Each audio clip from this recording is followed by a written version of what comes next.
ڕووپاک خان بەناوی خوای گەورە و میهرەبان بەڕێز سەرۆکی پەرلەمان ڕووپاک ئەحمەد ڕەحمان منیش هاوشێوەی خوشک و براکانم ناونیشانی پرۆژەکە بە ناوی چاکسازیە بەڵام ناوەڕۆکەکەی ڕێخستنەوەیە بۆیە دەبێت ناونیشان و ناوەڕۆک هاوتا بکرێ و هەروەها بەرواری تەشریعەکەش چونکە پرۆژەکە لە ساڵی 2019 هاتووە بەڵام ئێستا کەوتوینە 2020 بۆیە ئەمەش ڕاست بکرێتەوە زۆر سوپاس. ڕووپاک خان بەڕێز سەرۆکی پەرلەمان لە مادەی یەکەم بەڕگەی یەکەم پشگیری مامۆستا ئەبوبەکر هەڵەدنی دەکەم لەسەر وشەی یەکسانی لا ببردرێت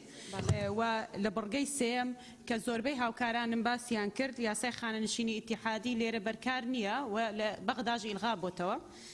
ئەو پشگیری ئەو بەڕێزانە دەکەم کە باسییان کردووە و بڕگەیەک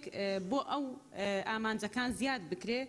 ئەمەش بە باشترکردنی بار و گوزەرانی خەڵک و زیادکردنی کەمترین موچەی خانەنشینی بۆ ئەمەش پشگیری لە قسەکانی مامۆستا عەبدوستار و کاک سەرکۆ دەکەم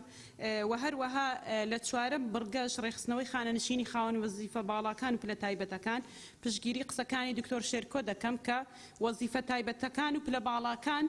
و هەروەها فەرمانبەران بۆی جیاوازی تەبەقە و چینایەتی نەبێ و سوپاس. ڕووپاک خان بەڕێز سەرۆکی پەرلەمان منیش بە هەمان شێوەی کاک عەلی حەمە ساڵح داوای ڕوونکردنەوە لە بەڕێز وەزیری شەهیدان دەکەم لەسەر ئالیەتی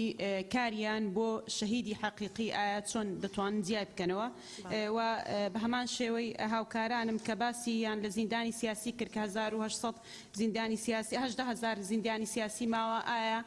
ئەوان کە یا ئەو یاسایە کۆتایی پێدێ بۆ 5,000 کە سوودمەند بوونە ئایا 18,000 دەخرێتە شوێنیان